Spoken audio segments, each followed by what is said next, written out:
Em poucas palavras. Um olhar sobre o mundo, a vida e a sociedade, à luz da Palavra de Deus, com Augustus Nicodemos. Estamos começando mais uma edição do programa Em Poucas Palavras, que entra no ar agora nesta emissora. Obrigado pela sua audiência, pelo seu carinho, pelas mensagens que a gente recebe pelo nosso WhatsApp.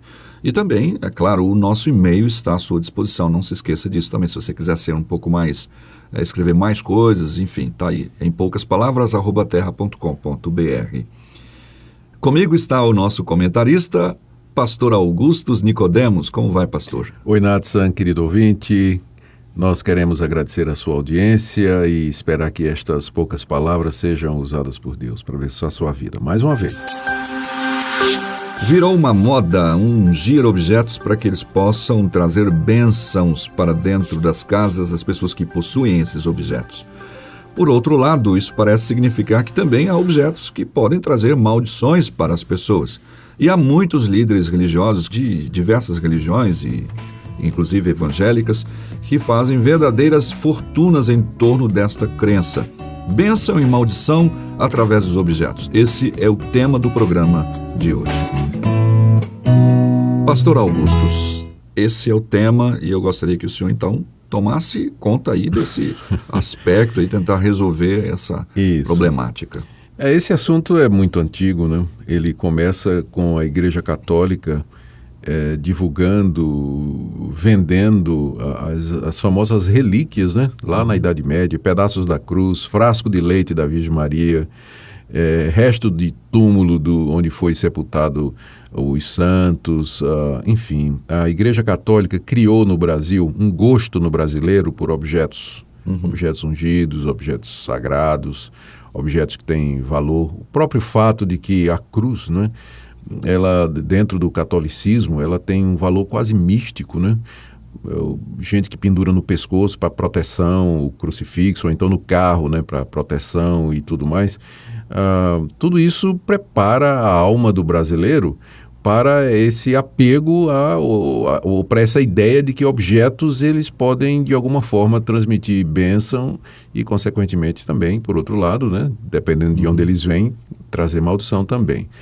O evangelho puro e simples, ele é despido de representações físicas, a não ser por duas que Jesus determinou. A rigor, os cristãos deveriam ter apenas dois símbolos. O primeiro, da água, que é usada no batismo, e segundo, aqueles dois elementos usados na ceia do Senhor, que Jesus claramente mandou, né, fazer isso em memória de mim, que é o pão e o cálice. Então, à parte esses elementos, nós não temos símbolos, né? Não temos objetos. E mesmo assim, a água do batismo, ela não tem um poder especial. Sim. Do tipo assim, que ela converte, ela regenera, ela tira o pecado original como... Ela é benta. Exatamente, né? Isso é mais uma ideia do catolicismo. Mas hoje foi apropriada por pastores evangélicos que manda o cidadão colocar um copo d'água em cima da televisão ou do rádio. É difícil hoje, porque as televisões são fininhas. São fininhas, né? E depois da oração poderosa, tomar aquela água, né? Por mais que diga que aquilo é um símbolo e tudo mais, incute superstição, né? E passa a ideia de que aquele copo d'água, agora abençoado com a oração poderosa, a água ingerida, ela vai transmitir bênção diretamente para o corpo do indivíduo, né? Que está bebendo aquilo ali. Então, primeiro tem esse espírito católico, né, nas massas brasileiras, que facilita o avanço de seitas neopentecostais, vendendo objetos ungidos, negociando coisas que foram tocadas pelo pastor que tem oração poderosa. E aí vem toalhas com suor dele. Toalhas com suor. E aí vem sal grosso, a água, já falei, a rosa de Saron, cajado de Moisés. Enfim, não tem fim. É muita criatividade. É muita criatividade, não tem fim. Então, a verdade é que, biblicamente falando, objetos, eles não são um canal de bênção. Quem abençoa é Deus. E a bênção de Deus, ela é conferida em resposta à fé e à submissão da pessoa à vontade de Deus. E às vezes nem isso. Às vezes Deus abençoa, independentemente daquilo que o indivíduo está pensando, daquilo que o indivíduo está querendo. Com relação a objetos que produzem ou que conduzem maldição, o princípio é o mesmo, não é? A Bíblia fala dos demônios e do desejo que os demônios têm de destruir. A Bíblia fala que os demônios entram na alma humana, né? Entram na personalidade humana, é o que a Bíblia chama de possessão. Os demônios são capazes até de entrar em animais, aquele famoso episódio dos demônios que foram expulsos do Gadareno e que entraram naquela manada de porcos, né, que se precipitou no abismo. Mas não há referência na Bíblia de demônios entrando em objetos para demonizá-los ou emprestar-lhes um poder maligno, né, maléfico, destruidor. Eu não tenho como mostrar biblicamente que eu deva dizer assim, esse objeto é um objeto amaldiçoado, né? O que o pessoal faz, o que muita gente faz, é associar os objetos que são usados no ocultismo com a presença de demônios nele. Então, determinadas imagens que são usadas na prática da bruxaria, cartas e talismãs que vêm do ocultismo, então o pessoal diz assim, olha, se você tiver um desses em casa, sua casa está amaldiçoada, sua vida financeira vai ser desgraçada, você tem que achar esse objeto, você tem que quebrar a maldição que você trouxe para dentro de casa com esse objeto. Queimar, jogar fora. Só que eu não encontro fundamentação bíblica nenhuma para isso. Eu procuro no Novo Testamento qualquer coisa que me dê base para que eu possa quebrar maldição que foi trazida por objeto amaldiçoado no ocultismo, na bruxaria e na feitiçaria, eu não encontro. Agora, é claro, eu não vou ter na minha casa, né, uma imagem do preto velho, mas eu não vou ter, não é porque a imagem do preto velho está impregnada de demônios que vai destruir minha casa, mas porque aquilo é um símbolo de uma falsa religião.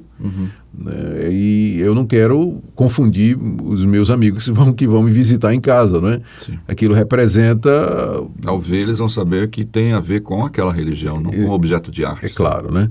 Então eu não teria por conta disso, né? Nathan, essa questão de quebra de maldição trazida por conta de objetos amaldiçoados, isso é parte do misticismo brasileiro, dessa influência do catolicismo que começa com as relíquias na Idade Média e que entrou tanto na nossa alma que os brasileiros é aberto para esse tipo de coisa e somente assim se explica a proliferação desse tipo de comércio, né, que existe hoje em dia. Em vista disso, a gente não vê na Bíblia isso, essa base para isso. Por que é que igrejas evangélicas costumam usar, né? Algumas linhas evangélicas fazem os seus cultos e atraem pessoas com essa abordagem? Eu creio que a razão, Nathan, é o sincretismo que já domina algumas igrejas neopentecostais de longa data. Sincretismo é quando você mistura 2 ou 3 religiões e forma uma terceira, que é uma combinação do que veio antes.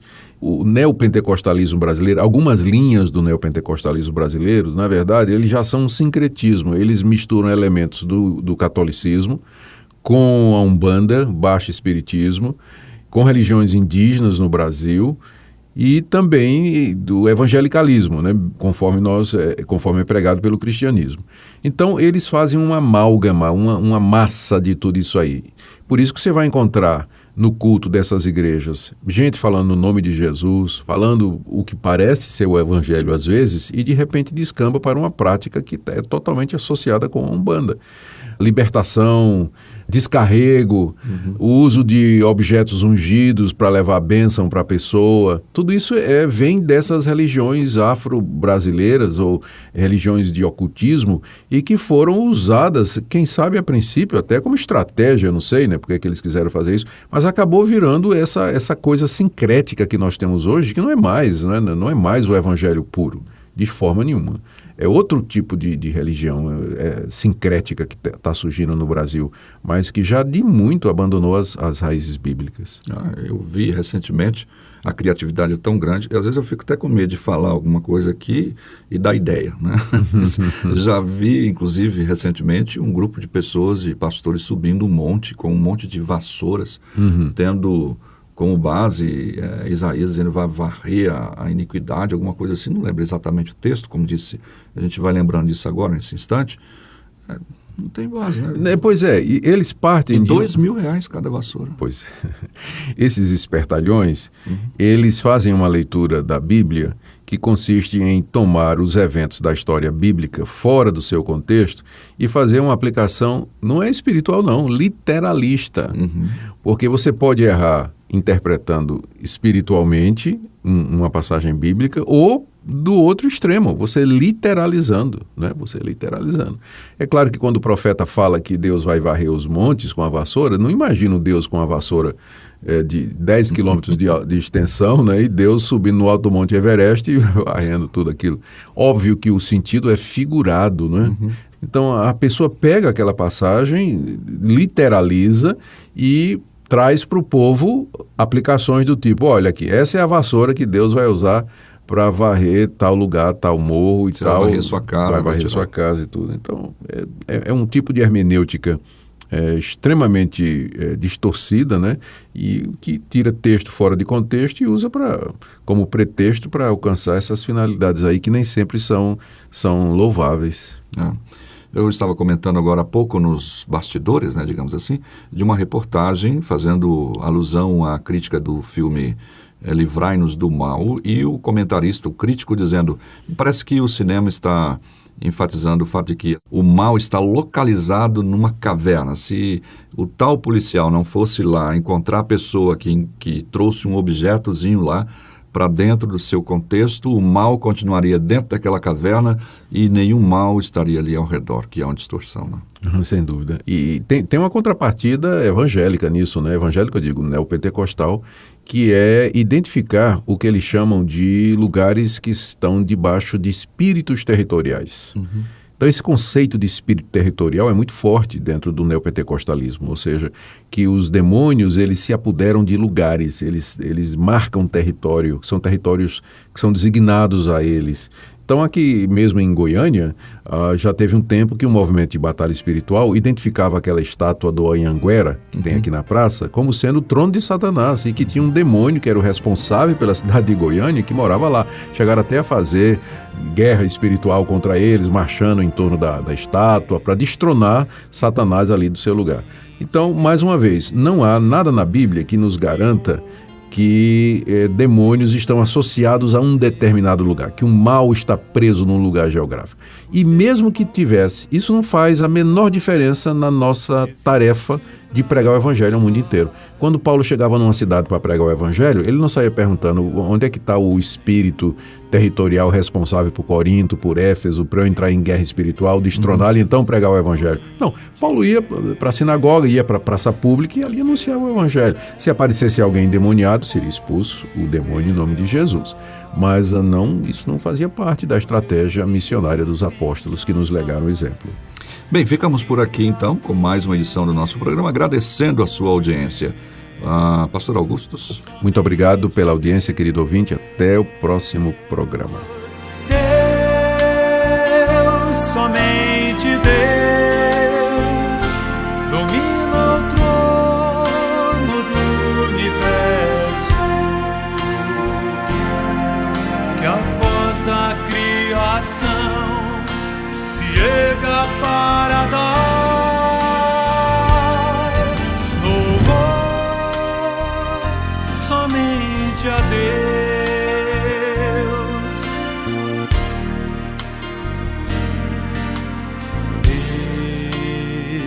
Deus, somente Deus, eternamente em nós há de inspirar a alegria de adorar, desejo de exaltar a Deus, somente a Deus. Deus, somente Deus, domina o trono do... Em poucas palavras, um olhar sobre o mundo, a vida e a sociedade, à luz da Palavra de Deus. Apresentação, Nadson Matias. Comentário, Augustus Nicodemos. Um programa da Primeira Igreja Presbiteriana de Goiânia, Rua 68, esquina com 71, Centro. Visite o nosso site www.pipg.org.br. Apoio Seminário Presbiteriano Brasil Central, Goiânia.